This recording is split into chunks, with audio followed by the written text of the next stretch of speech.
So what are some good ways for you to get involved and kind of give back?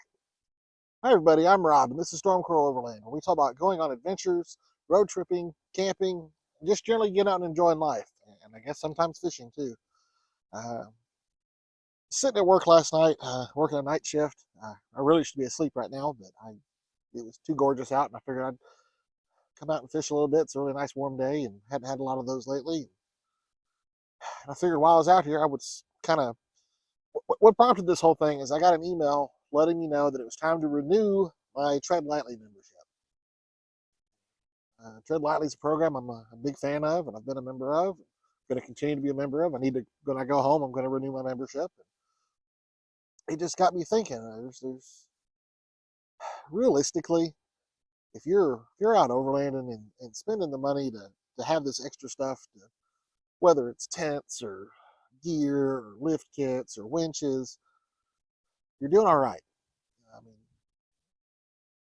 you're probably not buying a rooftop tent if you're worried about where your next meal is coming from. So probably need to start thinking about some ways to maybe give back a little bit, or just ways to get involved. Um, some of the things I was really thinking of, I'm going to check my notepad real quick. The other thing kind of prompted some of this, I might have a big announcement soon, like maybe even before this video comes out soon, of me taking more of a leadership role in kind of a local group. And I was thinking of things that maybe that group could do to try to give back. And I was like, okay, well, maybe, when it's, getting close to Christmas time, we can do a toy drive. That's something super simple that basically any off-road group or overland group or even just group of friends can do. Even if it's just, some of the people in your neighborhood, go find a tree with the kids' names on it and go adopt a couple kids for Christmas to give them presents to. Make your life a little bit better.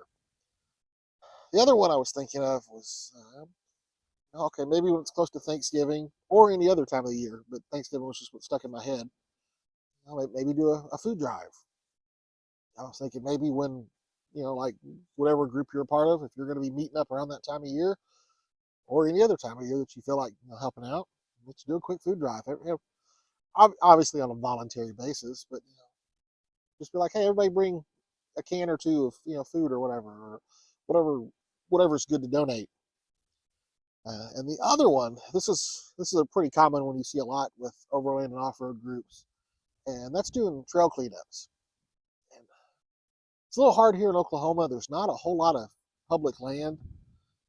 I say that, and that's what I was thinking, and I was like, man, I'm gonna have to rack my brain and ask some buddies and try to go, where can we go to try to, as a group, to try to make things better and take care of our places we like to have fun. And then I came out here to fish today, and there's trash everywhere. There's broken bottles. There's soda pop bottles that don't have soda pop in them. Tires, beer cans. I mean, wires. There's a brick over here. You name it, it's sitting around here. There's just all kinds of trash. So this might be one of the places I try to organize everybody to come out and do a little cleanup at. You get 10, 20 guys out here, it wouldn't take an hour probably to clean this whole place up, if that. And then, in the process, you can still hang out with your buddies and have a drink or two maybe. And when you're done, maybe do a little fishing. I'll have to see how today goes and see if it's worth coming back to fish. We'll see how that goes. And that was just some of the ideas I had for giving back. And I would absolutely love if any of y'all have ideas on other ways that either you yourself or like as a group, good ways to kind of give back. I would love to hear them. Leave them in the comments. Send me a message. That's kind of stuff I really want to start doing more of. And the other half that I kind of mentioned at the beginning is getting involved. I've got a list of, I think, 4 or 5 organizations that I'm a big fan of, that I participate in. Basically, give my time, money, or one of the something.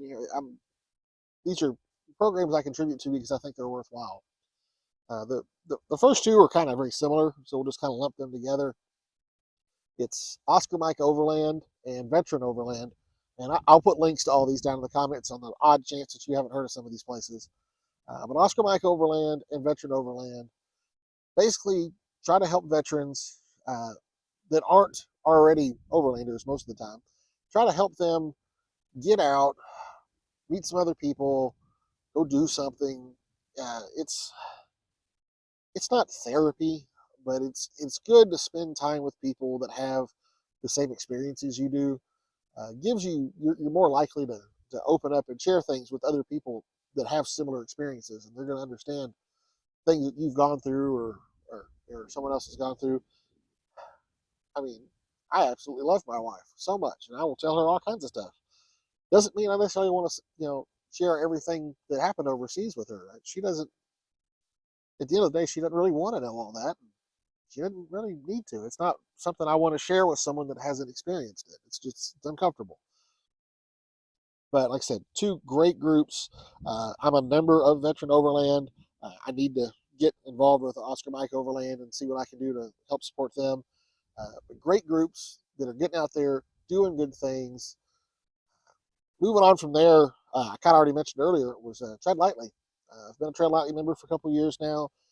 One of these days, I'll probably do a whole video breaking down the 5 tread principles. But it's basically how to go out, have a good time, enjoy the outdoors responsibly, and take care of things, and keep areas from getting shut down. When I first moved to Oklahoma, there's a lake a couple miles from my house, and it had dirt roads that went all around the lake, and I had an adventure bike, and it was so nice to just swing by my way home from work, or if it was just a quiet evening with not much going on, I could hop on the bike and run out there and just kind of blast around these dirt roads a little bit. And within a couple of years, they all got shut down. And it turned out I ended up talking to someone from the lake, and they all got shut down because people with, and I don't, not stereotyping any hard group of people here, but some of these people had, big off-road, Jeeps and trucks, and were purposely going out when it was super muddy and just destroying these dirt roads. I mean, huge ruts, just going out at the wrong time and treating the roads horrible. And the city got tired of fixing the dirt roads around the lake, so they shut it all down.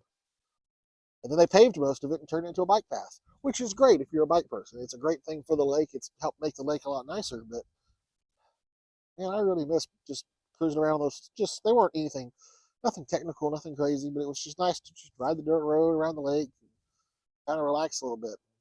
I really miss that. So that's one of the reasons that Tread Lightly means a lot to me. It's help educate people so they don't do stupid stuff like that. And some people you can't reach, but some people honestly may just not know better. And I'm sure those people miss those dirt roads too. And if they realized that it was going to get shut down, maybe they wouldn't have treated it like that. So Tread Lightly is a great one. I mean, an annual membership is $25. They send you a cool sticker. Why not? I mean, you get a sticker from almost any other overlandy place. It's probably $8-9 anyway. You might as well spend just a little bit more and get a cool sticker and support a great cause. Next organization I had on my list, it's kind of similar to Oscar Mike Overland and Veteran Overland, that they focus on veterans and first responders. It's the Motorcycle Relief Project. Basically, it's their hook is that, you come ride adventure bikes for 5 days, and through their sponsors and people that donate to them, whole thing's paid for. All you have to do is get there. In the winter, they do it in Arizona. In the summer, they do it out in Colorado.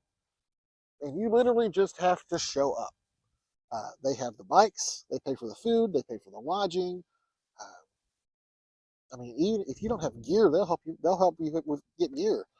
They've got gear you can borrow, and they also have really good instructors. The instructor that was with the group when I went, his name was Lance. He used to teach with Rawhide Adventures. And if you are an adventure bike person, you have probably heard of Rawhide. He taught for them for years, and he's kind of doing his own thing now. And man can do stuff on an adventure bike that you wouldn't think was possible. Made us all look foolish, but taught us a lot too. It was really great. And the teaching part's important because you have to have some riding experience when you get out there. Hang on.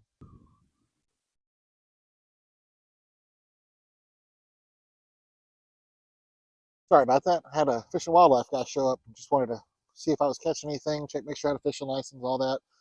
I think he was really just trying to figure out what the hell I was doing out here with a tripod. But I'll get there. So back to what I was saying, though, about the motorcycle relief project. You don't have to have any dirt experience, really, to go to this program. In fact, when I went, there was a handful of guys that had only ever ridden basically Harleys on the street. And all of a sudden, they're on BMW 1200 GS Adventures. And it's, all right, cool, we're going to go ride dirt roads and ride up the mountains and gravel stuff. And they were a little, I had a decent amount, I probably have more dirt experience than I do concrete experience, but they didn't have any. So it was nice to have an actual adventure bike instructor there to kind of walk them through, this is what's different. This is how you do things here. And don't be scared of the front brake, and stuff like that. It was really interesting. I think everybody in my class, even some of the guys that had tons of dirt experience, got something out of it. But like I said, this is the motorcycles and all this is really just the hook. What I told them when I left is I never expected the motorcycle riding to be the least interesting part of the trip. They have done an amazing job, and they're when I say their staff there, especially shout out to Mike if you ever happen to see this. Mike, you'll know who you are. Uh, their staff is amazing, and they've done a very good job of kind of cultivating an environment. This whole time when you're not riding the bikes, you're all staying in basically a big cabin together. There's no cell phone signal whatsoever. Uh, TV was never turned on. Well, I didn't know if there was a TV there. You're having group meals all around the table at the same time, and it created this environment where everyone got comfortable with each other within a day or two, and was willing to open up and share about our very different experiences of being in the military, and a lot of it was also about opening up about the experiences we had after the military. Just, and I'm not talking about anything super crazy groundbreaking, but a lot of it was just, adapting to civilian life, or dealing with the VA, or just, dealing with what your family thought, or, your family's used to you being able to, you might be gone for a while, and they have to take care of things that are on their own, and all of a sudden you're back, and you're wanting to do all you want to do the things that you think you should do, and they're used to doing them. Just the weird little adjustments and stuff like that. Just the way they have that program set up, and everyone got super comfortable. Everyone in the group, I think, shared way more than they ever expected to share with a bunch of people that were strangers a day or two before. And it's crazy that after a week, basically lifelong friends. I follow every single person that on Facebook, and if I don't really know you or like you, I'm not following you on Facebook because I don't want to see your stuff. But these guys they're always posting stuff, and I like seeing what's going on with them. And they're, all over different parts of the country. And I've got a buddy down in San Antonio now that works at the zoo, and he's already told me if I come down to San Antonio, he'll give me the good zoo tour, not just the regular zoo tour. And I've got a new buddy now out in Colorado that works at an alligator farm in Colorado, of all places. And he's same thing. He's like, oh yeah, let me know when you're coming out. We'll hook you up, and we'll show you some of the good trails, and we'll show you the alligators. I've got a guy that now that we're buddies, and he's flying around the world doing breathing workshops and trying wines from different places, and all after meeting these guys for a week. That's how good this program is. It's definitely not therapy. I would not consider it therapy whatsoever. But it was also kind of if nothing else, it's like a gut check to be like, okay, whether I want to admit it or not, I might have some issues I need to work on. And I think chances are, if you have some issues to work on, you do, and you just don't want to accept it. And it was a good way to start accepting, hey, I really do need to work on this, and then working on it. Sorry, I went a little long on that one. I'm a very big fan of that program. I'm I want to figure out better ways to support the Motorcycle Relief Project. I'm a huge fan of them, and I don't even have a bike anymore. I sold my last bike a while back, and hopefully I'll have another one of these days. But I'm not big into motorcycles right now, but that program is amazing. The last group that you can get involved with, or that I think you should possibly get involved with, is Team Rubicon. Uh, I I'm not super familiar with them. I actually am just starting to get in the process of becoming part of the organization, I guess. Trying to be to volunteer with them. Basically, what they do is they take first. I think it's mostly mostly veterans, not just veterans, uh, and they realize they have a pool of people, all these veterans at home that have certain skills and are used to working in high stress environments and being able to go somewhere on short notice. They're trying to leverage that pool of people to do disaster response here in the States. I mean, I filled out all the stuff and signed up to become a volunteer last night on my night shift. And by the time my shift was over, I had a message from Team Rubicon going, hey, we're sending people out to Arkansas and Mississippi to help with the tornadoes that hit there last week. We need people for these days with these skills, and can you volunteer? I haven't gotten enough way through the process to really go and do it yet, and honestly, it's hard for me to do short notice stuff with my work schedule. But hopefully, that's going to be changing soon. That's something I think I would like to help with. It sounds like a great thing, great way to get involved. I'm kind of rambling a little bit probably, but the main thing is most of us, I'd say 99% of the people out there, we probably have it better than we think we do. We probably have a lot to be thankful for. Our lives are pretty decent, especially if we're doing overlanding, which even on the cheap end can be kind of an expensive hobby. Maybe it's a time to kind of pay it back, give back a little bit, find ways to get involved, just to try to help out others. Just seems like a good idea. A little extra good karma couldn't hurt any of us. With that, if you're watching this video on YouTube, you can also find the audio as a podcast wherever good podcasts are found. Just look for Stormcrow Overland. You are listening to this as a podcast. You can also watch the video on YouTube. Just search Stormcrow Overland. And finally, you can also find us on Instagram at Stormcrow Overland, where if I manage to catch a fish today, you will probably see a picture. If you check my Instagram at Stormcrow Overland and don't see a picture of me holding a fish, it didn't work out so well today. That's okay. It's still beautiful out. Still a great time to be out here. It's better than sitting on the couch watching TV. Let's see. It's really all I have for you.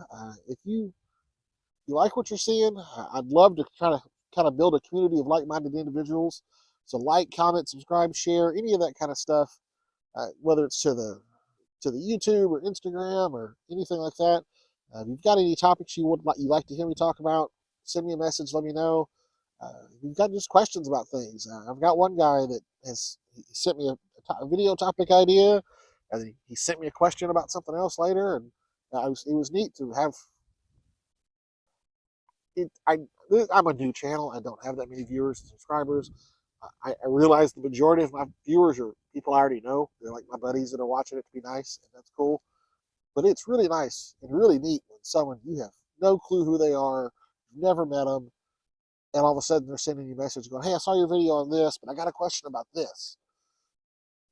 And to be able to help them out. Hopefully I gave them some good advice. I hope you saw it. Never heard back after that. Like I said, hopefully it was some good advice.